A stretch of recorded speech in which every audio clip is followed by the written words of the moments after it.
আজ আপনাদের সাথে শেয়ার করছি একটা ব্রেকফাস্ট আইটেম। আমরা ডালিয়ার পোলাও খেয়েছি বা চিড়ের পোলাও খেয়েছি, কিন্তু ডালিয়া ও চিড়ে দুটোর কম্বিনেশনে একসাথে একটা উপমা তৈরি করেছি। উপমা বলুন বা পোলাও বলুন, যাই বলুন, চলুন তাহলে দেখে নিই। সকালে ব্রেকফাস্টে খাওয়ার জন্য কিন্তু দারুণ একটা রেসিপি। চলুন তাহলে দেখতে থাকি কি করে বানালাম। 50 গ্রাম ডালিয়া নিয়েছি। ডালিয়াটা প্রথমে শুকনো কড়াইতে একটুখানি টেলে নিচ্ছি। মিনিট খানেক একটুখানি শুকনো কড়াইতে টেলে নিলাম। গ্যাসের ফ্লেমটাকে বন্ধ করে দিলাম। জল দিয়ে দিচ্ছি। জল পাল্টে ডালিয়াটা দুবার ধুয়ে নিচ্ছি।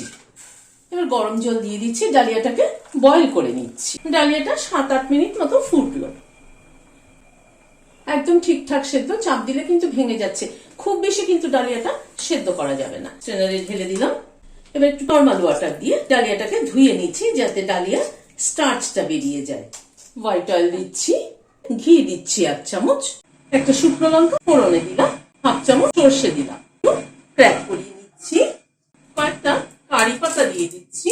কারি পাতাটাকে দিয়ে একটু নাড়াচাড়া করে নিলাম। এখন একটা ছোট সাইজের আলু লম্বা করে কেটে নিয়েছি। আলুটাকে আগে একটুখানি ভেজে নিচ্ছি। আলুটাকে একটুখানি নাড়াচাড়া করে নিলাম। একটা ছোট গাজরকে এরকম লম্বা লম্বা করে কেটে নিয়েছি, ওটা দিয়ে দিলাম। নুন দিয়ে দিলাম। একটু ঢেকে দিচ্ছি। গ্যাসের ফ্লেমটাকে মিডিয়ামে রাখছি। মিনিট 2 মতো ঢাকা ছিল, ঢাকাটা খুলছি। আলু গাজরটা একটু ভাজা হয়ে এসছে। খানিকটা বিনস কেটে নিয়েছি। যেহেতু আলু গাজরটা সেদ্ধ হতে একটু সময় নেয়, সেই জন্য ওটাকে আগে দিলাম। বিনসটা তো চট করে সেদ্ধ হয়ে যায়, সেই জন্য বিনসটাকে একটু পরে দিলাম।